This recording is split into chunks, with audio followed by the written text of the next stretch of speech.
கிறிஸ்துவுக்குள் பிரியமானவர்களே, கர்த்தரும் இரட்சகருமாய் இயேசுவின் ஈடிய நாமத்தினாலே உங்கள் யாவரையும் வாழ்த்துகிறேன். தேவனருளே அப்பம் மினிஸ்ட்ரி சேனல் மூலியமாக உங்களோடு சந்திப்பதில் மிகுந்த மகிழ்ச்சி அடைகிறேன். தினம்தோறும் புதிய நாளுக்காக பரிசுத்த வேதாந்திலிருந்து ஒரு வாக்குத்தத்தத்தை தேவனுடைய நாம மகிமைக்கென்று நாம் தியானித்து புதிய நாளுக்காக நாம் ஜெபித்து வருகிறோம். இந்த நாளிலும் நாம் ஒரு பகுதியை தியானித்து நம்முடைய குடும்ப பாதுகாப்புக்காக நாம் ஜெபிப்போம். 139 சங்கீதம் 24 வசனம். வேதனை உண்டாக்கும் வழி என்னிடத்தில் உண்டோ என்று பார்த்து நித்திய வழியிலே என்னை நடத்தும் என்று ஜெபிக்கிறார். ஹல்லேலூயா. கிறிஸ்துவுக்குள் பிரியமானவர்களே, இந்த வசனத்தை நாம் தியானித்து நம்முடைய குடும்ப பாதுகாப்புக்காக நாம் ஜெபிக்க போகிறோம். ஒரு நிமிடம் நாம் கண்களை மூடி ஜெபம் செய்வோம். அன்பின் கர்த்தாவே, உம்மை நன்றியோடு துதிக்கிறோம், சுதிக்கிறோம்ப்பா. அடியேனை மறைத்து பரிசுத்த ஆவியால் நீங்க உங்க பிள்ளைகளோட பேசுங்க. இயேசு கிறிஸ்து பிதாவே, ஆமென். ஹல்லேலூயா. கிறிஸ்துவுக்குள் பிரியமானவர்களே, வேதனை உண்டாக்கும் வழி என்னிடத்தில் உண்டோ என்று பார்த்து. 24 மணி நேரம் வாழ்க்கையிலே நிறைய குடும்பத்துல என்ன இருக்கு அப்படின்னா, வேதனை உண்டாக்கும் வழி இருக்கு. ஏன்னா என் வாழ்க்கையில நான் பார்த்திருக்கேன். வேதனை உண்டாக்கும் வழி என்னிடத்தில் உண்டோ என்று பார்த்து நித்திய வழியிலே என்னை நடத்தும். ஒரு வசனத்தை தியானிக்கும் போது நம்ம எப்படி யோசித்து பார்க்கலாம் அப்படின்னா, நான் 24 மணி நேரம் தேவனுக்கு பிரியமானபடிதான் நான் வாழ்றேனா? என் வாழ்க்கை கர்த்தருக்கு பிரியமானபடிதான் இருக்கா? தேவன் என்னை ஆசீர்வதிக்க விரும்புகிறார்.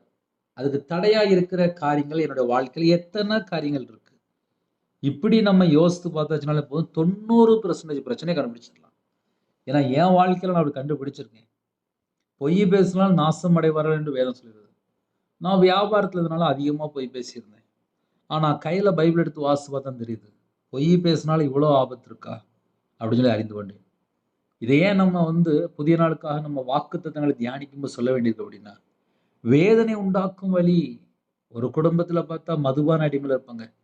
அந்த வீட்டுல உள்ள ஜனங்கள்ட்ட கேட்டீங்கன்னா போதும், வேதனை உண்டாக்குற வழி அந்த வீட்டுக்குள்ள இருக்கும். ஏன்னா வீட்டுல உள்ள பணம் ஃபுல்லா மதுபான கடைக்கு போயிட்டு இருக்கும். அந்த வீட்டுல பார்த்தா நிம்மதி இருக்காது. பிள்ளைகள் பார்த்தா வீட்டுல பசியும் பட்டினியுமா இருப்பாங்க. சில வீட்டுல வாலிப பிள்ளைகள்லாம் வேலைக்கு கிளம்பி போயிடுறாங்க. என்னன்னு கேட்டா, எங்க அப்பா தண்ணி அடிக்கிறாங்க, எங்க வீட்டுல காசே இல்லை அப்படிம்பாங்க. அப்போ ஒரு குடும்பத்துல பிரச்சனை எங்க ஆரம்பிச்சுன்னு கேட்கும்போது, தண்ணி அடிக்கிற இடத்துல இன்னுமா பாவ பழக்கவழக்கங்கள், விக்கிர வழிபாடு, வேதனை உண்டாக்கும் வழி என்னிடத்தில் உண்டோ என்று பார்த்து நித்திய வழியிலே என்னை நடத்தும் என்று ஜெபிக்கிறார். அப்ப நம்மளும் கூட எப்படி ஜெபிக்கணும் அப்படின்னா, என்னை நித்திய வழியில நடத்துங்கப்பா, ஆனா என் வாழ்க்கையில வேதனை உண்டாக்குற வழி ஏதாவது இருக்கா அப்படின்னு சொல்லி கொஞ்சம் பாருங்கப்பா அப்படின்னு சொல்லி நம்ம சொல்லிட்டு ஜெபிக்கும் போது நம்முடைய தேவன் நித்திய வழியிலே நம்மை நடத்துவார். இந்த புதிய நாளுக்காக தேவன் தருகிற வாக்குத்தத்தம் என்ன? நித்திய வழியிலே என்னை நடத்தும் என்று நம்ம ஜெபிக்க போறோம். ஏன்னா நிறைய காரியங்கள் வாக்குத்தத்தம் நம்ம டெய்லி கேட்டுக்கிட்டே இருக்கோம். இன்னைக்கு சற்று வித்தியாசம். விசுவாசத்தோடு ஜெபிக்க போகிறோம். நித்திய வழியிலே என்னை நடத்தும். 24 மணி நேரம் நித்திய வழிக்கு நேரம் நம்ம நடந்து போகும்போது நம்ம குடும்பம் கண்டிப்பாக ஆசீர்வாதமா இருக்கும். அதுல எந்த ஒரு சந்தேகமே கிடையாது. நம்ம தேவனை சார்ந்து இருக்கும்போது நம்ம குடும்பத்தை கண்டிப்பாக தேவன் ஆசீர்வதிப்பார். நம்ம ஒரு சின்ன ஜெபம் பண்ண போறோம். எப்படி ஜெபம் பண்ண போறோம்? என் குடும்பத்தை ஆசீர்வதிப்பா, நான் நித்திய வழியில நடக்கணும்ப்பா. வேதனை உண்டாக்குற வழி ஒருவேளை என்னுடைய வாழ்க்கையில இருந்துச்சுன்னா எடுத்து போட்டுருங்கப்பா, அது எனக்கு வேண்டாம். அப்படி கேட்பீங்களா? இருக்கிற இடத்துல நாம் எல்லாரும் ஒருமனப்பட்டு கண்களை மூடி ஜெபம் செய்வோம். கிருபை மகிமை இந்த பரிசுத்தமுள்ள நல்ல தகப்பனே, நம்ம நன்றியோடு துதிக்கிறோம், சுதிக்கிறோம்ப்பா. இந்த நாளைக்கான சிறு கிருபைக்காக நன்றி. இணைந்திருக்கிற குடும்பத்தை கர்த்தர் ஆசீர்வதிங்க. உமக்கு பிரியமானபடி வாழ எங்களோட ஆவி, ஆத்துமா, சரீரம், சிந்தனை, நினைவு எல்லாம் அர்ப்பணிக்கிறோம்ப்பா. ஜெப அபிஷேகம் தாங்க, வேதத்தை தியானிக்கிற அபிஷேகம் தாங்க, துதிக்கிற அபிஷேகம் தாங்க. உம்முடைய கரத்துல நாங்கள் அடங்கி இருக்க வேண்டும். இரவும் போலுமாக உமக்கு பிரியமானபடி வாழ்றதுக்கு அர்ப்பணிக்கிறோம்ப்பா. இடைவிடாமல் ஜெபி இருப்பித்தாங்க. எல்லா காரியத்திலும் கர்த்தர் கூட இருங்க. இந்த நாளை எங்களுக்கு ஆசீர்வதித்தாங்க. சிறுபிள்ளை முதல் கொண்டு முதியோர் வரை எல்லாரையும் கர்த்தரே கறந்துட்டு ஆசீர்வதிங்க.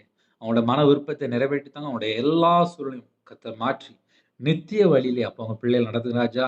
இந்த நாளிலும் எந்த நாட்டுக்குள்ளே எந்த சூழ்நிலை ஜெபிக்கனாலும் அவனுடைய இதயத்தில் எல்லா வேதனையெல்லாம் நீக்கி கர்த்தர் 1000 மடங்கு ஆசீர்வதிங்க. உங்க பிள்ளைகள் செழிப்பாக இருக்கட்டும். உம்முடைய கிருபையால் நிரப்புங்க, உம்முடைய பிரசன்னத்தால் மூடுங்க, உம்முடைய வல்லமையால் நிரப்புங்க. விசேஷமா எங்களோட ஆவி, ஆத்துமா, சரீரம், சிந்தனை, நினைவு எல்லாம் இயேசு கிறிஸ்து ரத்த கோட்டைகளை வேலடைத்து மூடி மறைத்து கர்த்தர் பாதுகாத்துங்க. எல்லா குடும்பத்தையும் கர்த்தர் ஆசீர்வதிங்க. எந்த குடும்பத்துல என்ன சூழ்நிலை இருக்காங்களோ எல்லா உபத்திரத்துல கர்த்தர் மாற்றி கர்த்தரே கூட இருந்து ஆசீர்வதிங்க. கர்த்தருடைய நாமம் மட்டுமே விடட்டும். உம்முடைய ஜீவனங்களை தாழ்த்தி விடுவோம். துதி கன மகிமை எல்லாம் ஒருவருக்கே செலுத்தினோம். இயேசு கிறிஸ்துவின் பிதாவே ஆமென். தேவனுக்கே மகிமை உண்டாவதாக. கர்த்தர் தாமே உங்களை உங்கள் குடும்பத்தின் சகல காத்திலும் சம்பூர்ணமா திருப்தியாக கர்த்தர் கொடுத்து ஆசீர்வதிப்பாராக. ஆமென். கர்த்தராகிய இயேசுவின் கிருபையும் பிதாவாகிய தேவனுடைய அன்பும் பரிசுத்தாவினுடைய ஐக்கியமும் இப்பொழுதும் எப்பொழுதும் சதா காலங்களிலும் நம்மளோடு கொடுப்பதாக. ஆமென். God bless you. Thanks for watching. Please subscribe our channel. Click the like and share. Click the bell. God bless you.